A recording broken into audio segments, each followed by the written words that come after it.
नीतीश कुमार को बुरा लगा कि चिराग तेजस्वी से क्यों दोस्ती बढ़ा रहा है जी। भाजपा के मंत्री जी कह देते हैं कि चिराग एनडीए का हिस्सा है, तो नीतीश को तो डबल ब्लॉक लग गया जी।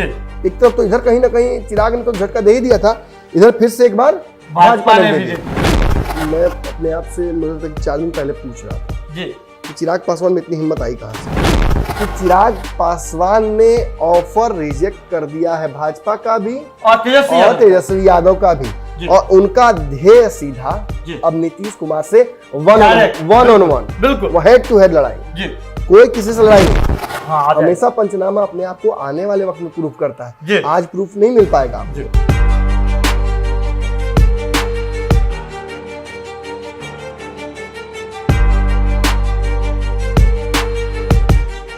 नमस्कार, आप पंचनामा पर ही पंचनामा देख रहे हैं। धन्यवाद आपको सबसे पहले इस बात के लिए क्योंकि आपने हम पर भरोसा किया। हमें लगता था कि सफर जो है हमारा बहुत लंबा है, लेकिन आप जैसे दर्शक ने इस सफर को आसान बना दिया है। पंचनामा के एक दिन के एपिसोड के बाद ही 1700 से अधिक सब्सक्राइबर्स हमारे साथ जुड़ गए हैं। उन तमाम लोगों का तहे दिल से हम आभार व्यक्त करते हैं। पंचनामा ऐसा शो जहां की होती है खबरों की चीरफाड़। जब आप बिहार की राजनीति को जानते हैं, राजनीतिक खबरों को पढ़ते हैं और पढ़ करके इससे किनारा ले लेते हैं, लेकिन आप ढूंढते हैं क्या, तो रस। मलाल रह जाता है कि खबर तो पढ़ लिए, खबर तो जान लिए, लेकिन इसके भीतर का रस नहीं मिला। तो रस कैसे मिलेगा? जब आप किसी अमरलत्ती को काटेंगे, किसी रसदार चीज को काटेंगे, तभी तो भीतर से रस निकलेगा। डाइसेक्शन, बस डाइसेक्शन। तो यहां होता है खबरों का डाइसेक्शन। हमारे साथ हमारे संपादक डॉक्टर नमन मिश्रा जी बैठे हुए हैं, जो खबरों की चीरफाड़ करते हैं। आज भी हमारे पास बिहार की राजनीति से जुड़ा हुआ खबर है। इस बार जो खबर है एकदम तहलका मचाने वाला खबर है। चिराग पासवान, अब कहिएगा चिराग पासवान ना झोपड़ी है ना कुछ है, लेकिन चिराग पासवान के पास अभी उतना हिम्मत है कि उन्होंने तेजस्वी यादव का सबसे जो शानदार ऑफर था उसे रिजेक्ट कर दिया। तेजस्वी यादव भी छोड़ दीजिए ना, राम जिस राम की बात कर रहे थे वे कि हम हनुमान है, हमारे राम है, बात हो रही है बीजेपी की, तो बीजेपी के भी शानदार ऑफर को रिजेक्ट कर दिया है चिराग पासवान जी ने। क्या कुछ करने जा रहे हैं आखिर चिराग पासवान? चिराग पासवान की क्या रणनीति है? अगर रिजेक्ट कर रहे हैं तो इसके पीछे क्या कुछ बात है? तमाम मुद्दों पर चर्चा के लिए हमारे साथ हमारे संपादक महोदय जी बैठे हुए हैं, तो चलिए इनसे ही बातचीत करते हैं। चिराग पासवान में इतनी हिम्मत कहां से आ गई? देखिए, ये बात मैं अपने आप से 4 दिन पहले पूछ रहा था जी कि चिराग पासवान में इतनी हिम्मत आई कहां से।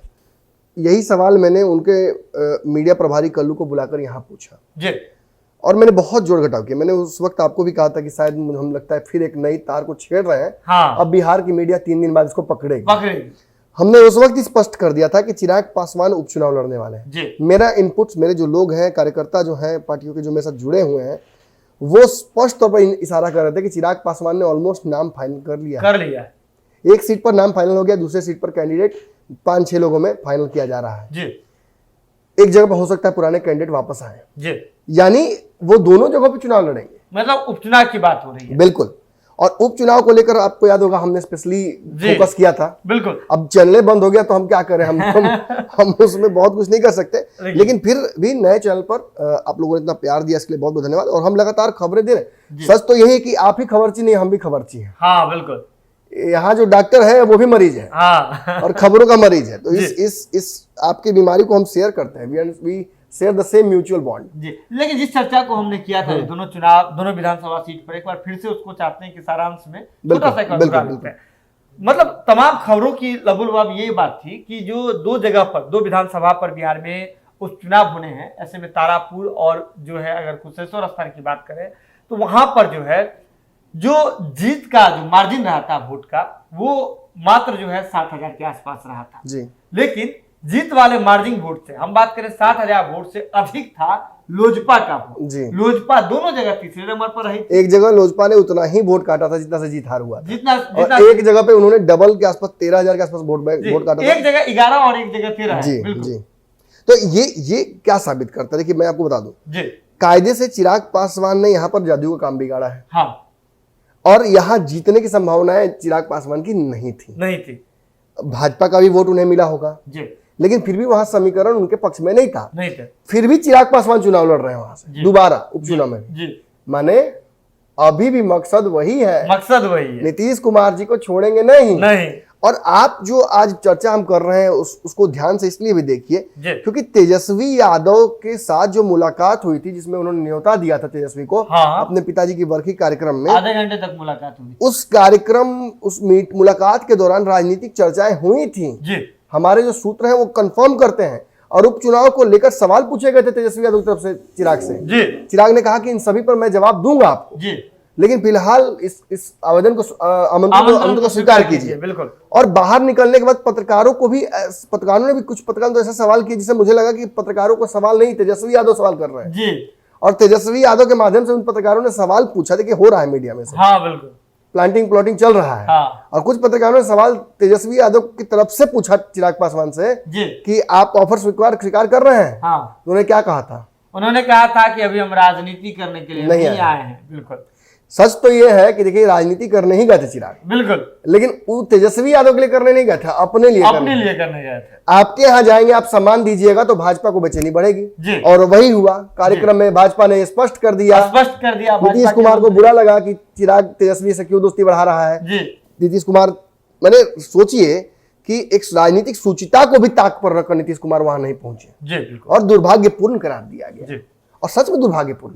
बिल्कुल। आपके सहयोगी थे, आपके साथ काम किया है, आप लोग समकक्ष थे, सम्मान देने में क्या जाता है। कल से हमारा चैनल बंद है, कई लोगों ने फोन करके हालचाल कुशल क्षेम किया, हमसे डिस्टर्ब हो रहे हैं। सच बताते हैं, कोई भी परेशान होगा, बिल्कुल, किसी की परेशानी में अगर आप फोन करके पूछिएगा कि आप क्या हो गया, कैसे हो गया, तो परेशानी होती है, लेकिन अंदर अंदर ये भावना भी आती है कि मेरे साथ कोई और भी खड़ा है, ये दुख बांटेंगे लोग। लेकिन कई लोगों ने फोन नहीं किया, कई लोग जानना नहीं चाहते थे। उससे क्या भावना आती है कि आपको शायद, कुछ लोगों ने मजा भी लिया है। देखा कि आपने आपके पुराने जो शिष्य हैं वो आपके साथ मजा ले रहे थे। खैर चलिए, ये सब होता रहता है, लेकिन चलिए, गुरु शिष्य का परंपरा है, आपको भी थोड़ा इग्नोर करके चलना चाहिए। ऐसा ही राजनीति में होता है, कोई फायदा उठा लेता है और कोई फायदा उठाते उठाते रह जाता है। चिराग पासवान ने तेजस्वी के कंधे पर हाथ रखकर अपनी राजनीति तो चमका ली।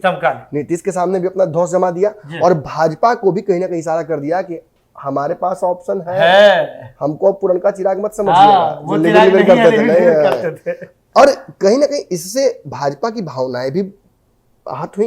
अगले दिन जब भाजपा के मंत्री जी कह देते हैं कि चिराग एनडीए का हिस्सा है, तो नीतीश को तो डबल ब्लॉक लग गया।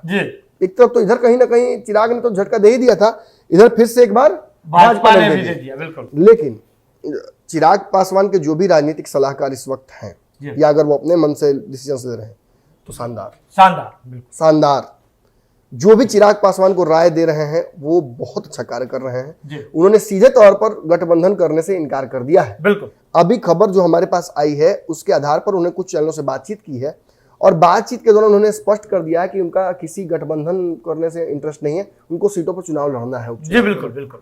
और ऐसी स्थिति में एक बात तो स्पष्ट रहता है, नीतीश तो चुनाव लड़ ही नहीं, दोनों जगह लड़ रहे हैं। तेजस्वी ने पहले ही दावा कर दिया है और भाजपा को इन सबसे इंटरेस्ट है नहीं। हाँ, इंटरेस्ट भाजपा का ये हो सकता है कि नीतीश भाजपा पर दबाव बनाए, फिर चिराग लड़ रहा है मेरे खिलाफ। और आप कैसे बोल रहे हैं कि वो गठबंधन में है। तो चिराग के साथ एक बड़ा पहले था बैगेज, वो एनडीए में है, बार बार बोलते थे, करके चल रहे थे, राम का हनुमान है, हनुमान। अब ये सब बातें नहीं है। हाँ बिल्कुल। अब चिराग बोलते भी हैं ये बात, तो ये अमान्य है, क्योंकि भाजपा ने तो आपको नहीं माना हनुमान अपना। जी बिल्कुल। जब आवश्यकता पड़ी उन्हें कुछ रिवॉर्ड करने की, तो आपके चाचा को खोज लिया, उन्होंने हनुमान बदल दिया। तो आप भी अब राम बदलिए। और कहीं ना कहीं ये जो वक्त है ये साबित करता है कि चिराग पासवान ने ऑफर रिजेक्ट कर दिया है, भाजपा का भी और तेजस्वी यादव का भी, और उनका ध्येय सीधा अब नीतीश कुमार से वन ऑन वन, बिल्कुल, वो हेड टू हेड लड़ाई, कोई किसी से लड़ाई नहीं। और मैं बता दूं आपको, हो सकता है कि ना तो वो तेजस्वी इतना वोट ला पाए, ना नीतीश इतना वोट ला पाए, लेकिन जी एक और यहाँ पे एक लगता है अहम चर्चा छूट रहा है। आपको याद होगा कि जब हम लोग गए थे, चिराग पासवान जी ने पत्रकारों की मीटिंग बुलाई थी, उस दौरान उनसे पत्रकारों ने ये सवाल किए थे कि आप भाजपा को भी राम बता रहे हैं, हनुमान बता रहे हैं, तो उन्होंने कहा था कि वक्त आने दीजिए, हमें बताने की जरूरत ही नहीं पड़ी। लगता है कि अब वो वक्त आ चुका, अब बताना पड़ेगा। और वो एक्शन से ही बताया, राजनीति में बोलकर नहीं चीजें की जाती हैं, एक्शंस लिए जाते हैं। आज तेजस्वी और चिराग का मुलाकात का संभावना 3 साल पहले बना था कि दोनों ने एक दूसरे को छोटा भाई बड़ा भाई कहा था, और आज मुलाकात हुई है। तो संभावनाएं तय करती हैं कि आप क्या करिएगा, वक्त तय करता है। और आज वक्त जो है, देखिए कल तक मुझे याद है कि जब रामविलास पासवान भाजपा के साथ थे तो नीतीश कुमार सेकंड थर्ड हो जाते थे। आज चिराग पासवान को सर्जरी करके रिमूव किया गया है एनडीए से। और रिमूव ऐसे किया गया कि उनका रिप्लेसमेंट वहां बैठा दिया गया चाचा को। खून भी आप ही का, पार्टी भी आपकी, आदमी भी आप ही का, पद भी आप ही को, लेकिन आप नहीं। ढेला रख देंगे लेकिन तुमको नहीं देंगे। और ये नीतीश कुमार का, देखिए एक बात और है कि बदले की भावना इंसान को थोड़ा सा विकृत कर देती है, और उसकी वजह से क्या होता है ना कि मेन फोकस हट जाता है। अगर अभी बदला लेने लगेंगे कि किसने हमारा चैनल बंद कराया, किसने हमारे खिलाफ रणनीति की, तो हम अभी जो नया हमारे पास चैलेंज है कि कैसे पंचनामा को आगे बढ़ाना है, कैसे दर्शकों को की उम्मीद पर खरा उतरना है, ये नहीं हो सकता है। ये कैसे दर्शक इसीलिए लगातार हमसे जो पूछ रहे हैं, आपसे पूछा जा रहा है किसने किया, हम किसी का नाम नहीं बताना चाहते। हमें अच्छे से पता चल गया है कि किसने क्या किया है, और ये लड़ाई लंबी है। अभी हमें लड़ाई लड़नी है। देखिए, लड़ाई इस बात की नहीं है कि किसने चुरा लिया, लड़ाई इस बात की है कि चोरी को खत्म कैसे करें। लड़ाई किसी एक व्यक्ति को रोजगार देने की इस देश में नहीं है, लड़ाई इस बात की है कि बेरोजगारी खत्म कैसे हो। और शायद बिहार के राजनीतिक इसमें विफल है, और इसीलिए बिहार में एक वैक्यूम क्रिएट हुआ है, जिस वैक्यूम की चर्चा हमने कल पंचनामा में की थी। और आज आपको समझ में आ रहा होगा कि क्यों मैंने कल लिखा था कि तेजस्वी वर्सेस चिराग वर्सेस कन्हैया। आने वाले समय में वो भी देखिएगा। हमेशा पंचनामा अपने आप को आने वाले वक्त में प्रूफ करता है। आज प्रूफ नहीं मिल पाएगा आपको, और प्रूफ देने की आवश्यकता भी क्या है, दर्शक अच्छे से जानते हैं। अब तो सारा सब कुछ इनके हाथ में है। अब तो सारी प्रतिष्ठा, सारा अब तो हमारा टेस्ट नहीं है, अब तो आपका टेस्ट है। आपका टेस्ट। कल 7 लाख 8 लाख लोग थे तो आपका टेस्ट नहीं होता था, हमारा टेस्ट रोज होता था कि इतना व्यूअर है, सब्सक्राइबर, फिर भी व्यू नहीं आता है। अब तो आपके हाथ में है, the ball is in your court. अब आप प्यार दीजिए, आप सम्मान दीजिए, या आप रिजेक्ट कीजिए, जो आप सब कुछ आपके पास है। हम अपनी जो हमारी शैली है हम उसको बदल नहीं रहे हैं, थोड़ा तराशेंगे जरूर, कोशिश करेंगे कि पहले से बेहतर प्रस्तुतिकरण हो। जो इक्विपमेंट्स की कमी थी, जो हमारे स्वभाव में जो कभी कुछ आती थी ऐसी बातें जो लगता था कि शायद वो पंचनामा के प्रारूप की तरफ नहीं है, तो हम उसे भी ठीक कर रहे हैं। लेकिन कल के पंचनामा में जो चर्चा हमने की थी, क्या आज जाकर वो सत्यापित नहीं हो रही है? क्या चिराग पासवान अपने लिए राजनीति हम नहीं कर रहे हैं? ना राम के लिए, ना फलना के लिए, ना ढिमकाना के लिए, अब अपने लिए। और यही जो राजनीति करने का, देखिए कहा था ना कि इंसान का मकसद होना चाहिए, वो दिखता है। चैनल बंद होने के बाद हम रो सकते थे, हम बैठकर लाइव आकर खूब रो सकते थे, खूब लोग रोता है। ये अयांश वाले मामले में तो हमने सब देख लिया कि इधर से भी रो रहे हैं, उधर से भी रो रहे हैं। हमने सच का साथ दिया, पत्रकारिता किया, हम वहां से निकल गए। आप उनको गाली दीजिए, आप उनको गाली दीजिए। कल तक वहीं बैठ के सब एक साथ बैठ के चाय पी रहे थे, और बच्चे की चिंता किसी को नहीं थी। आज सभी को चिंता बच्चे की होने लगी। फिर जब बच्चे की चिंता से ध्यान हटा तो आपस में ही लड़ाई झगड़ा कर लिया। देखिए, बहुत आसान होता है किसी पर लांछन लगाना, बहुत मुश्किल होता है तर्क से और पत्रकारिता के इथिक्स को फॉलो करते हुए, ना किसी को गाली दिए हुए 100 गालियां खाकर यहां से यूपी से पटना एक कर देना, एक खबर के लिए जिसमें आपको कुछ मिलना नहीं है, गाली छोड़कर। और सब करने के बाद क्या मिला? हमें एक सेटिस्फेक्शन मिला कि हमने पत्रकारिता के साथ न्याय किया।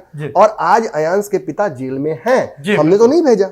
आज जिस स्थिति में वो जेल में है, आज उनकी माताजी पर बहुत आरोप लोग लगा रहे हैं। मैंने देखा कई पत्रकारों को आरोप लगा रहे हैं। मैं तो अभी से अंतर हो रहा हूं, लेकिन आवश्यक है इसलिए हो रहा हूं, कुछ प्रूफ करना है यहाँ से।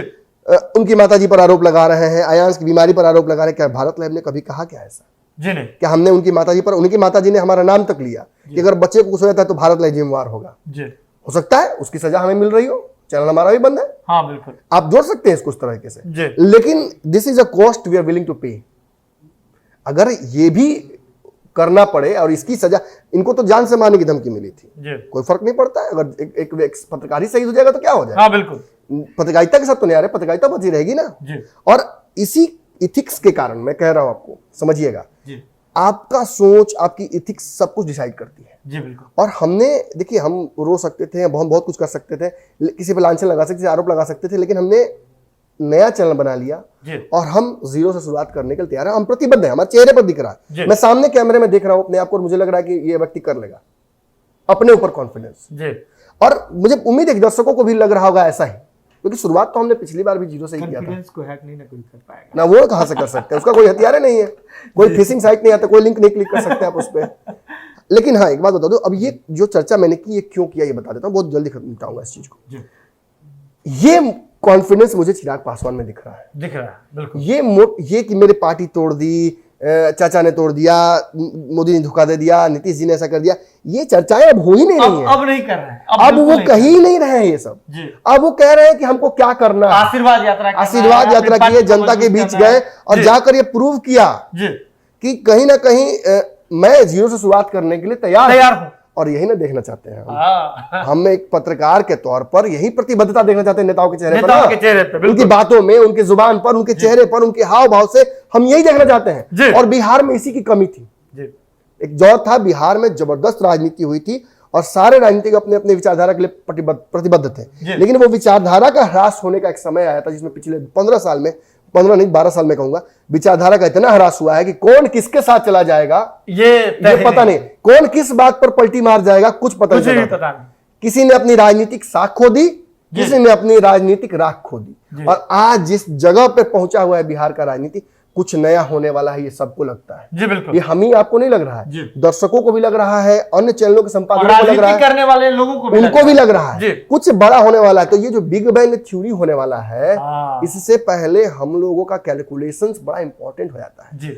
ऐसे में जब तेजस्वी और चिराग भिड़ने जा रहे हैं और नीतीश भी इसी फांस में कहीं है, तो नहीं लगता है आपको कि लाजवाब कहीं ना कहीं चिराग पासवान ने भाजपा और राजद दोनों का ऑफर रिजेक्ट करके, शानदार ऑफर रिजेक्ट करके ये साबित कर दिया है कि अब लड़ाई बड़ी है उसी अब की है। देखिए, पूरी खाना नहीं है बना बनाया, जाके जमीन को पहले कोरना है, जमीन में हल चलाना है, सींचना है, फसल लगाना है, फसल फिर काटना है, और उसके बाद चक्की तक ले जा करके फिर गूंथ करके आटा फिर खुद से जाकर के पूरी बनाना है।